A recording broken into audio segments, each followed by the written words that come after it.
الفاتحة. أعوذ بالله من الشيطان الرجيم. بسم الله الرحمن الرحيم. الحمد لله رب العالمين الرحمن الرحيم مالك يوم الدين إياك نعبد وإياك نستعين اهدنا الصراط المستقيم صراط الذين أنعمت عليهم غير المغضوب عليهم ولا الضالين آمين. أعوذ بالله من الشيطان الرجيم. بسم الله الرحمن الرحيم. الحمد لله رب العالمين والصلاة والسلام على أشرف الأنبياء والمرسلين وعلى آله وصحبه أجمعين. اللهم فقهنا في الدين وعلمنا التأويل واهدنا الصراط المستقيم.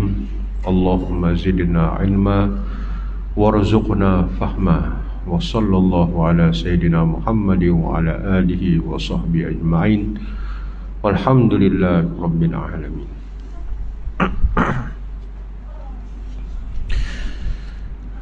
Assalamualaikum warahmatullahi wabarakatuh. Alhamdulillah rabbil alamin wa bihi nasta'in wa la udwana illa 'alal zalimin. Rabbi shrah li sadri wa yassir li amri wahlul 'uqdatam min lisani yafqahu qawli. Subhanaka la ilma lana illa ma 'allamtana innaka antal alimul hakim. Wala haula wala quwwata illa billahil aliyil azim. Amma ba'd. Yang dihormati pengerusi jawatan kuasa masjid, seluruh ahli jawatan kuasa masjid, para imam, para ustaz, para bilal, seterusnya para jemaah muslimin dan muslimat yang dirahmati Allah Subhanahu wa taala sekalian. Untuk pertamanya kita memanjatkan syukur kehadrat Allah Subhanahu wa taala dapat kita mengerjakan solat maghrib dan kita dapat sama-sama meneruskan kuliah maghrib kita pada malam ni. Saya rasa 2 minggu barangkali tertangguh. Kuranglah. Pertama, saya berada di luar kawasan. Yang kedua, Allah uji dengan COVID. Tapi tuan-tuan jangan risau, habis sudah kuarantin ni. Alhamdulillah. Selama ialah kuarantin pun yang 2 dos 7 hari, yang tiada dos 10 hari. Tapi kuranglah dia punya SOP sekarang. Satu pengalaman yang dihadapi, mungkin dia tidaklah kritikal seumpama mana mula-mula dulu. Sekarang bila sudah ada vaksin, sampai satu tahap nanti dia insya-Allah lah, mudah-mudahan COVID ni dilihat sebagai, orang bilang sakit biasalah. Mungkin selesma tu biasalah kan. Dia dulu-dulu memang kritikal lah. Tapi bila sudah ada vaksin ni, dari segi sudut kajian klinikal dan kepakaran perubatan dan sebagainya, dulu kita kuarantin 14 hari, kemudian dikurangkan 10 hari, kemudian dikurangkan pula pada 7 hari.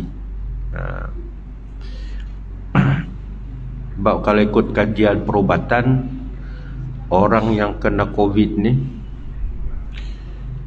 dia mula kena 3 hari selepas itu simptom akan keluar, dan 7 hari sahaja insya-Allah, maknanya dia tidak lagi, istilah dia, boleh menjangkiti orang lain. Walaupun ada, tapi dia tidak sudah boleh menjangkiti orang lain. Itulah disuruh kuarantin 7 hari itu. Saya bila disahkan kena COVID, pertama ujian RTK buat di rumah. Tengok-tengok dua lain. Positif ni. Kemudian kita buat PCR. Setelah kita laporkan di MySejahtera, maka saya tak ada simptom masa tu. Simptom pun macam mau demam tapi tak demam. Gitu. Diarahkan supaya buat PCR di Lekas, dan selepas daripada itu maka disahkan sebagai positif.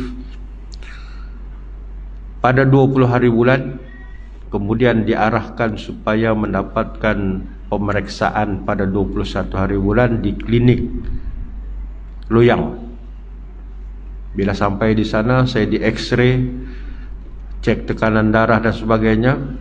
Keputusan daripada X-ray itu, paru-paru ada sedikit problem. Macam dia ada sedikit tanda dia putih lah, maknanya tak berapa baik. Tapi bukan di peringkat. Bila berlaku begitu, doktor letakkan terus di stage 3. Stage 3 ni dia tak boleh kuarantin di rumah. Dia tak boleh kuarantin di rumah. Saya kata, doktor, boleh saya kuarantin di rumah kah? Oh, tak boleh, dia bilang. Dua saja, di pusat kuarantin ataupun di hospital. Kita pun boleh buat, cuma menentukan di sama ada di pusat kuarantin ataupun di hospital. Doktor tu tanya pula pakar dia sebut, kena pergi pusat kuarantin saja. Di mana? Di sana, di Kota Bulut, Kampung Pirasan. Siapa orang Kota Bulut dia tahu itu kan, Kampung Pirasan tu. Dan satu-satunya tempat pusat kuarantin di Sabah, ya di KK dah, kawasan KK. Setelah Likas sudah ditutup, maka semua dihimpunkan situ. Tapi bagus juga di sana. Bukan bagus apa, tapi satu rumah tu ada 6 bilik dan setiap bilik tu 2 orang. Selesa tu selesa lah. Saya mula-mula tengok tempat ni macam aku pernah datang ni. Pikir-pikir balik, memang pernah datang. Mula-mula dia taman perumahan, dia ada masjid. Saya tengok masjid macam pernah aku datang ni. Rupa-rupanya masa masjid tu nak dibina, saya yang tentukan kiblat. Bila cek balik, oh tempat ni rupanya ni. Jadi tempat pusat kuarantin di sana. Tapi bila ada pusat kuarantin, kita masjid pun tak boleh pergi. Keluar pagar rumah pun tak boleh, duduk rumah sajalah. Apapun tuan-tuan, insya-Allah lah kan, ujian itu tetap ada. Rezeki kita lah, bila Allah Ta'ala nak bagi, pentingnya kita sabar. Dan itulah barangkali ikhtiar yang kita buat berdasarkan pandangan pakar, sehingga kita divaksin.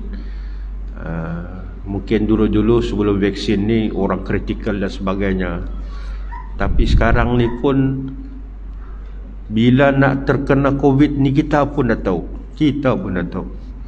Last sekali tengok kata kontak rapat. Kan. Ala kulihal pun itulah tuan-tuan, sikit perkongsian berkaitan dengan hal itu. Apapun Allah Ta'ala kurniakan kita masih lagi kesempatan dan ruang yang masih ada, mudah-mudahan insya-Allah kita dapat terus mensyukurilah nikmat, khususnya berkaitan dengan kesihatan lah, insya-Allah. Jadi pakat-pakat jaga juga SOP kan, walaupun sudah ada vaksin, kena SOP kena jaga juga kan. Ini risau ni, kenapa? Ini perayaan ni, kalau ikut KKM Dr. Tan Sri Nur Hisham pun kemungkinan besar jangkaan tu, kes tu akan naik.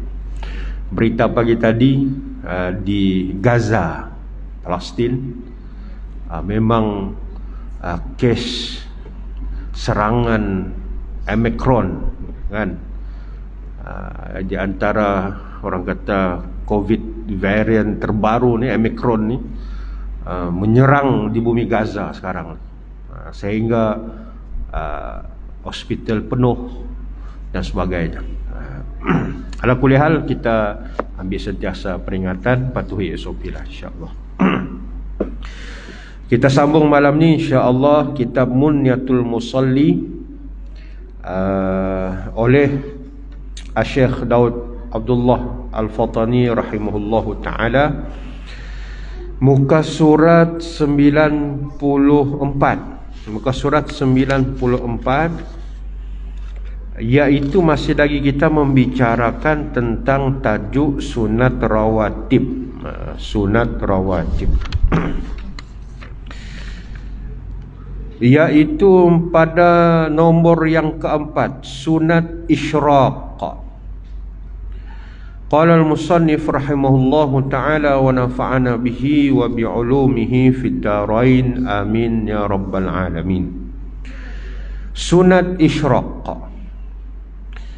matahari mula naik dinamakan isyraq, ataupun kalau kita melihat di kalender kita, kalender takwim waktu solat, di situ disebut sebagai syuruk. Syuruk itu maknanya waktu matahari terbit. Disunatkan memelihara sembahyang sunat isyraq 2 rakaat.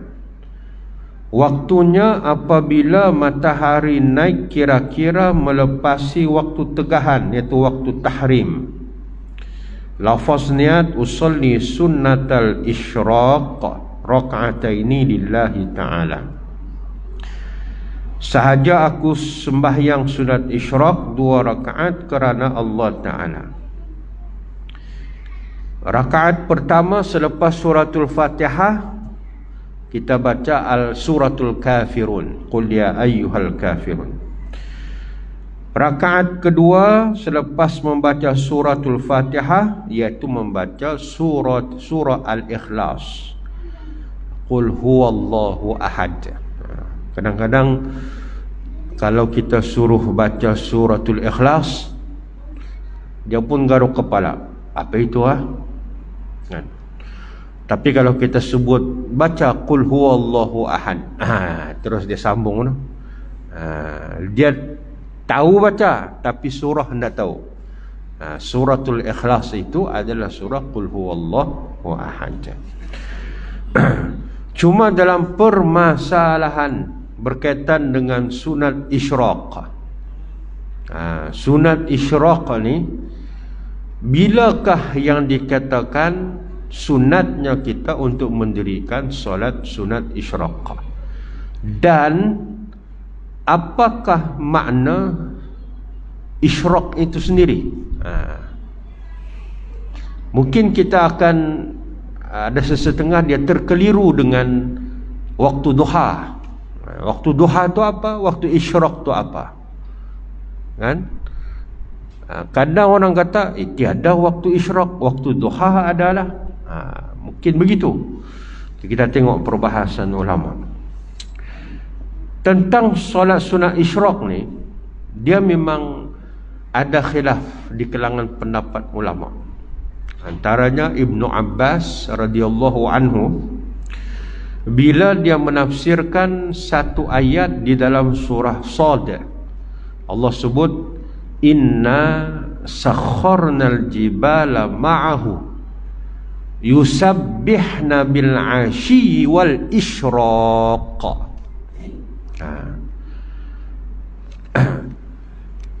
Ditafsirkan yusabbihna bil 'ashyi wal isyraq, iaitu bertasbihlah pada waktu petang dan pagi. Isyraq, perkataan isyraq itu. Maka apa kata Ibnu Abbas? Isyraq itu adalah solat duha. Nanti kita solatun duha itu adalah solat duha, dan ini adalah pendapat yang paling mu'tamad di kalangan para ulama.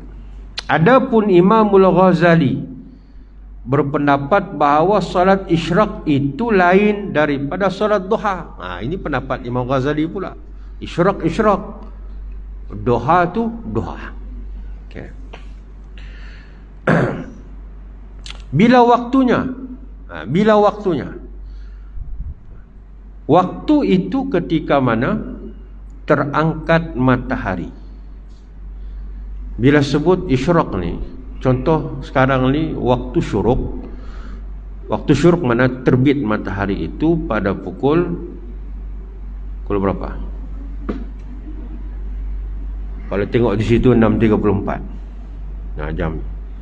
Itu maknanya waktu terbit matahari. Dan waktu syuruk ini adalah waktu habisnya waktu subuh, waktu fajar selesai. Terbit matahari, tak boleh dah sembahyang waktu subuh, sudah berakhir waktu subuh. Maka waktu syuruk 6.34. di sinilah kita 6.34. Apakah disebut waktu isyraq itu?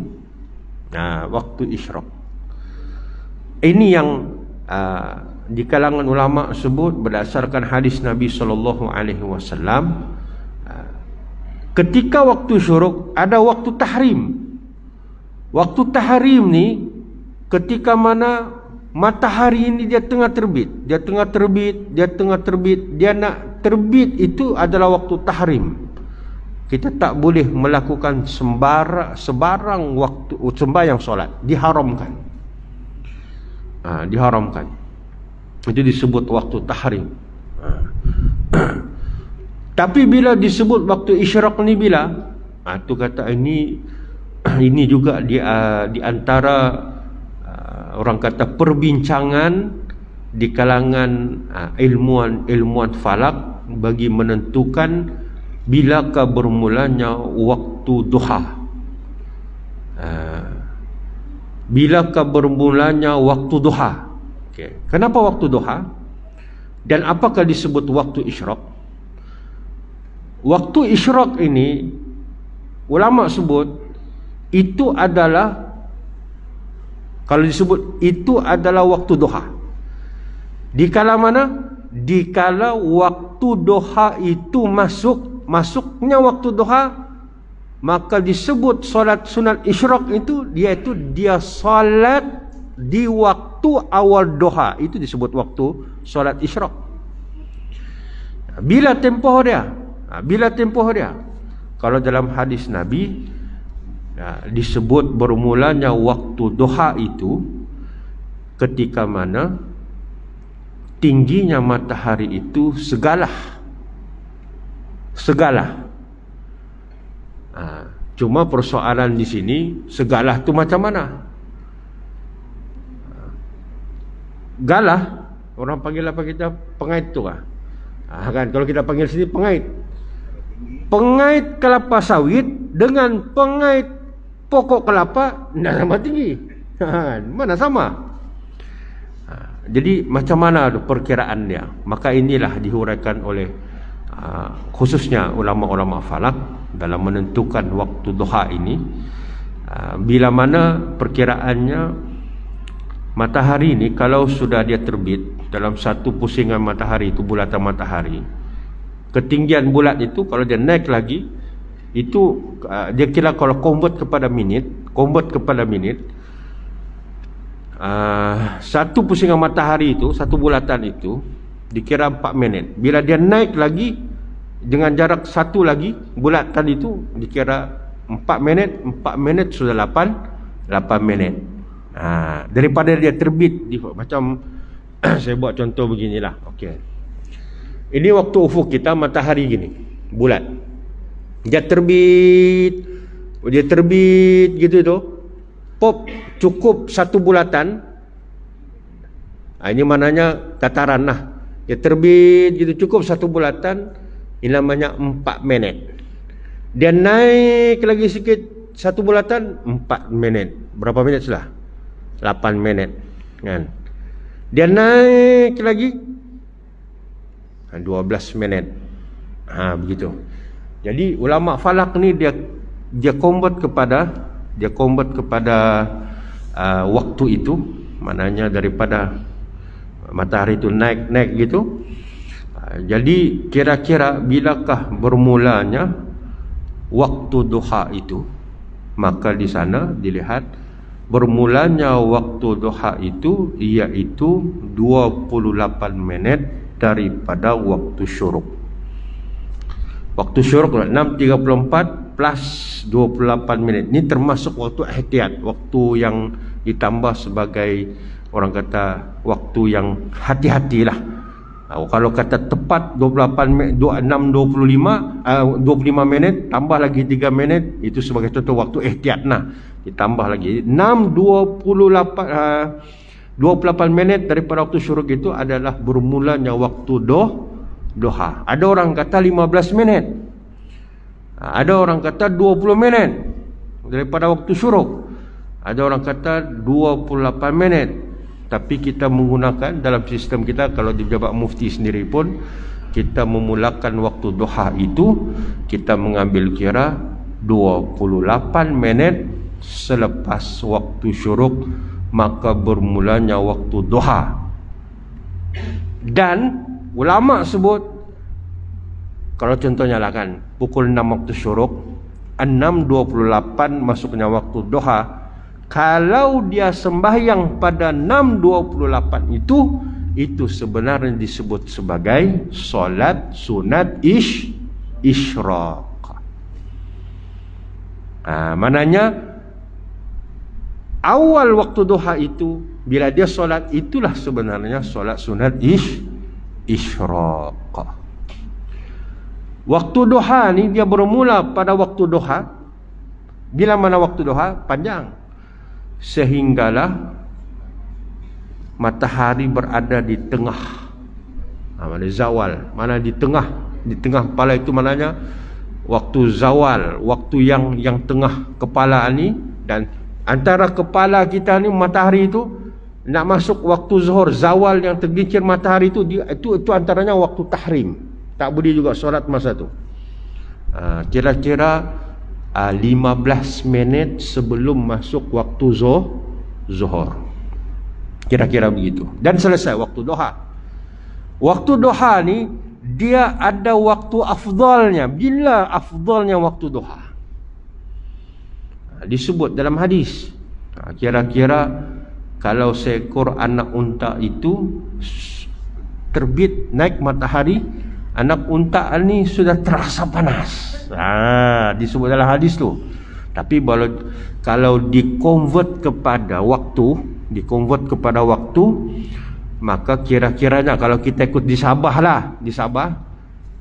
lebih kurang dalam jam 9 ke 9.30 pagi. Itu waktu afdal, waktu duha. Itu waktu afdal. Siapa mampu buat sila. Tapi dia kata, alah 9.30 ni, kalau yang kerja tu susah sikit lah kan. Carilah bah, panjang lagi tu masanya tu. Nak buat seawalnya pun tak ada masalah. Gitu. Cuma itulah, bila disebut, sebenarnya yang disebut bilakah bermulanya waktu isyraq ini adalah di awal waktu duha. Nah, 28 minit selepas waktu syuruk masuk saja, itulah sebenarnya solat isyraq.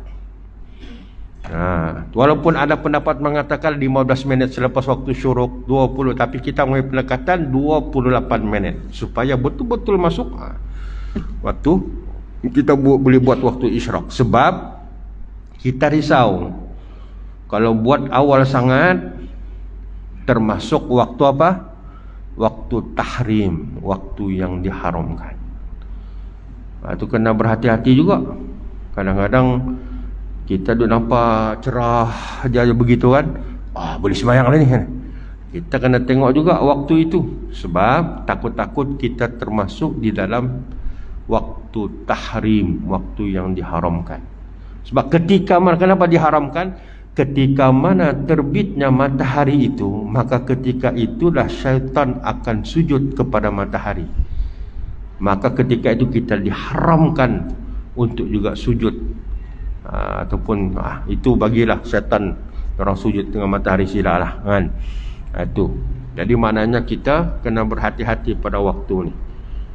Sebaiknya biarlah kita sembahyang seperti mana yang disebut oleh Ibnu Abbas dan pendapat mu'tamad dia bahawa waktu isyraq itu adalah di awal waktu duha. Bila? 28 minit setelah masuknya waktu syuruk. Kalau sekarang 6.34 waktu syuruk plus 28 minit, jam berapa itu? 72 minit lah, lebih kurang begitu. 72 minit sembahyang. Dan apa ganjaran orang yang disebut sebagai menanti solat sunat duha ataupun waktu isyraq ni? Kan ada hadis Nabi SAW menyatakan dalam mafhumnya bahawa siapa sahaja lepas solat subuh lalu dia menunggu sehingga waktu isyraq lalu dia solat, maka diberikan ganjaran kepada dia haji dan umrah tamun, iaitu yang sempurna. Besar pahala dia. Itulah bagus juga. Waktu duha ni, waktu subuh ni, macam kuliah subuh. Kita kuliah subuh ialah lepas subuh lah, lepas wirid apa semua. Sekarang pun subuh pukul 5.23, mungkin wirid lepas 5.50 sudah bermulanya waktu kita kuliah subuh. Biasanya Sabtu Ahad lebaran subuh tu kita kuliah. Kalau boleh berhenti kuliah subuh itu di waktu bermulanya waktu duha. Pertama, satu fadilat apa dia? Kita akan dapat fadilat. Kita menunggu waktu duha. Sambil-sambil tu pula dapat fadilat duduk dalam majlis ilmu. Woi, berapa fadilat tu? Lepas saja kuliah subuh, terus buat solat sunat isyraq. Masya Allah. Kan? Tapi kadang-kadang kita ni kesian juga kan. Kadang-kadang orang tak faham. Kuliah subuh 5.50, 6.30 syuruk belum lagi 6.34 syuruk kan, 6.30 rimas sudah kita macam nak beli duduk lama sudah kan. Mau pergi pasar lah apalah, mungkin ada keperluan. Ini tak masalah. Benda-benda begini tuan-tuan, kalau kita ada keperluan tidak masalah, bolehlah kita buat di rumah dan sebagainya, tidak masalah. Tapi kalau kata kita boleh stay, boleh tunggu, dalam keadaan kita nak dapat fadilat ni, pahala umrah dan haji sempurna ni, Masya Allah, tabarakallah. Jadi maknanya kita boleh stay tunggu lepas subuh, kuliah subuh, terus buat solat sunat isyraq. Itu solat sunat isyraq. Seterusnya solat sunat awabin. Solat sunat awabin, tengok dia punya nota kaki di bawah. Dia kata telah ditunjuki oleh beberapa hadis dan athar atas kelebihan solat sunat nafilah, antaranya maghrib dengan isya. Solat sunat al-awabin ini iaitu dikerjakan antara maghrib dengan isya.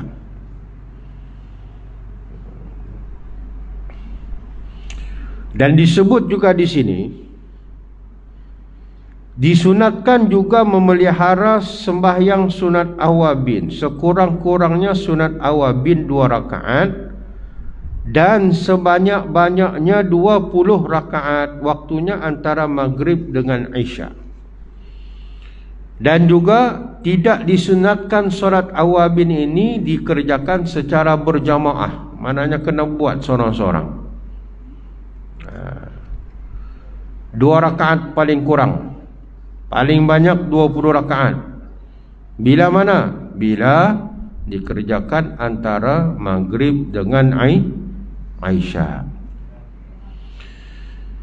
Solat sunat awabin ini ialah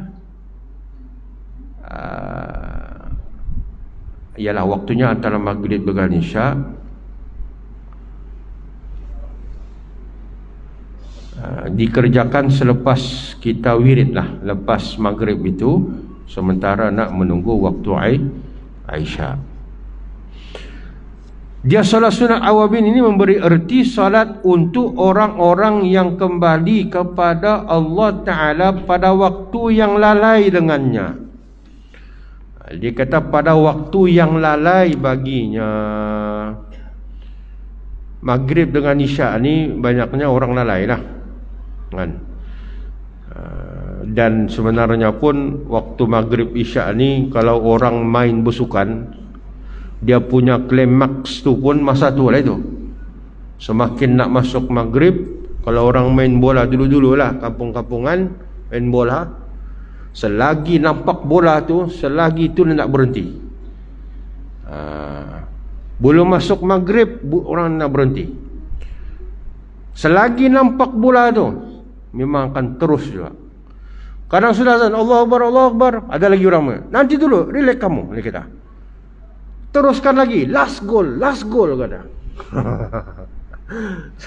Pernah tu main bola besar dulu kita, last goal dia kata. Last goal sampai orang sembahyang Maghrib bah. Enggak juga. Itu mujur, sudah gelap. Sekarang ni orang main bola mana tahu gelap. Kenapa? Sudah ada gelanggang. Siap dengan spotlight lagi. Itu kadang-kadang asyik tu Maghrib Isya enggak salah. Asyik main tak sampai tengah malam, lalai.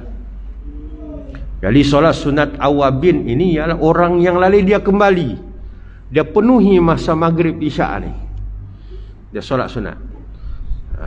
Tapi Alhamdulillah lah, maknanya kalau kita ni memang tak lalai, sering ikut kuliah-kuliah Maghrib apa semua, itu pun dikira ibadat. Tapi kita tanya kalau tak ada kuliah Maghrib, ambillah peluang solat sunat awabin. Begitu. Iyalah, kita ni memang sentiasa lalai lah orang kata. Allah pun sebut wal asri innal insana lafi khus. Bab dengan main masa ni tuan-tuan, kita ni memang lalai. Kompom lalai. Ada masa nak ibadah, susah juga. Susah. Kadang-kadang ada masa layan telefon. Layan telefon ni tuan-tuan, indah kerasaan tu, indah rasa. Siuk-siuk scroll daripada bawah sampai ke bawah lagi. Sudah azan Isya. Jadi lepas Maghrib tadi tu kan, sampai Isya. Isya sudah. Gitu. Ada benda pula kita dilalaikan. Memang kita lalai. Memang bab masa ni tuan-tuan, itulah Allah telah sebut illal ladzina amanu wa amilus solihat wa tawasaw bil haqqi wa tawasaw bis sabr. Kecuali 4 golongan, orang beriman, beramal soleh, berpesan-pesan dengan kesabaran dan berpesan-pesan dengan kebenaran. Buat yang ni tak lalai insya-Allah. Itu solat sunat awabin. Yang keenam, sunat zawal.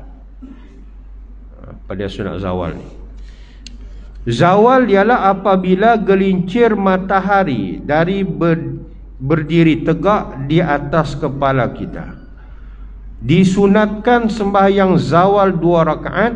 Waktunya bila sahaja gelincir matahari, iaitu ketika masuk waktu zuhur.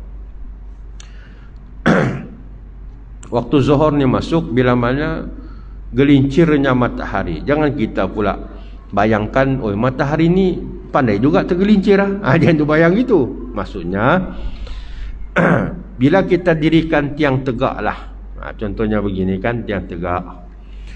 Sana timur, sini barat. Betul lah kan? Sana timur, sini barat. Matahari terbit sebelah timur, jangan pula terbit sebelah barat. Kiamat, tanda besar tu. Bila terbit sebelah timur, bayang ini jatuh ke mana? Jatuh ke barat. Naik bayang ni pun semakin panjang. Naik bayang ni semakin pendek. Naik sampai tengah ni, kita bayang ni tak ada, kita tak nampak dah bayang ni kan. Jadi bila matahari ini pergi ke sebelah barat, maka bayang ini akan terhasil sebelah timur. Maka itulah dikatakan zawal, waktu zawal, yaitu bila mana matahari sudah berada di barat dan menghasilkan bayangnya jatuh sebelah timur. Itu waktu zawal. Bila sebut maksudnya waktu zawal, maka masuknya waktu zuhur. Disebut sunat zawal ini adalah solat sunat bila mana masuknya waktu zuhur. Ada sebut kata 2 rakaat, ada kata 4 rakaat, ada kata 2 rakaat ataupun 4 rakaat. 4 rakaat sebelum, 4 rakaat selepas. Itu adalah petunjuk-petunjuk daripada hadis Nabi SAW berkaitan dengan solat sunat zawal.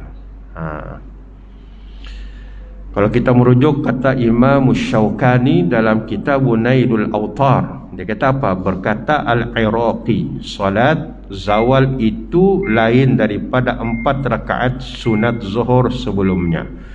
Sebahagian daripada ulama yang mengatakan disunatkan ialah Hujjatul Islam Al-Imamul Ghazali dalam kitabnya Al-Ihya. Ibn Hajar Al-Haytami dalam kitabnya Tuhfatul Muhtaj. Begitu juga disebut oleh Dr. Wahbah Al-Zuhaili dalam kitabnya Al-Fiqhul Islami. Maknanya dia tak sama. Qabla zuhur tu lain, zawal ni pun lain. Begitu. Ada kata dialah mana solat sunat zawal itu adalah solat sunat qabla zuhur. Wallahu subhanahu wa ta'ala a'lam. Sebelum saya tutup, kita sebut satu hadis yang berkaitan dengan solat sunat zawal ini. Nabi SAW menyatakan bahawa wa arba'an qabla zuhri idza zalati syams wa raq'ataini ba'daha wa arba'an qabla al-'asr yafsilu baina kulli raq'ataini bit taslim 'alal malaikatil muqarrabin wan nabiyyin wa man tabi'ahum minal muslimin wal mu'minin. Dan 4 rakaat sebelum zuhur ketika gelincir matahari. Tengok Nabi sebut, dikatakan sunat zawal tu ketika mana gelincir matahari, itu maknanya qabla zuhur tu 4 rakaat solat sunat. Disebutlah lepas tu 2 rakaat daripadanya, dan 4 rakaat sebelum asar itu yang lainlah. Tapi yang disebut sini bahawa bagaimana disebut zawal itu, iaitu 4 rakaat sebelum waktu zuhur. Wallahu subhanahu wa ta'ala a'lam. Jadi ada 3 solat sunat lah yang kita sebut pada malam ni, iaitu sunat isyraq, sunat awabin, sunat zawal. Mudah-mudahan insya-Allah kita dapat beramal. Tidak banyak pun sikit, tidak sikit pun wallahu alam lah. Mudah-mudahan kita dapat beramal lah, insya-Allah. Ada soalan?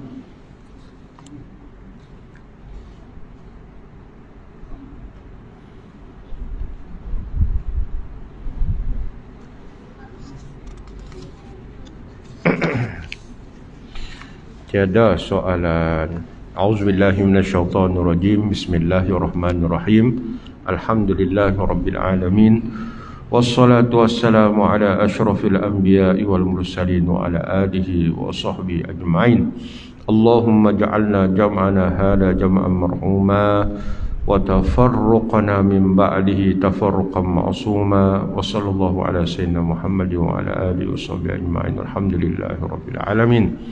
Kita tangguhkan dengan bacaan tasbih kafarah dalam suratul Asr. Subhanakallahumma bihamdik asyhadu an la ilaha illa anta astaghfiruka wa atubu ilaik. Bismillahirrahmanirrahim. Wal 'asri innal insana lafi khusr illa alladzina amanu wa 'amilus solihati wa tawassaw bil haqqi wa tawassaw bis sabr. Assalamualaikum warahmatullahi wabarakatuh.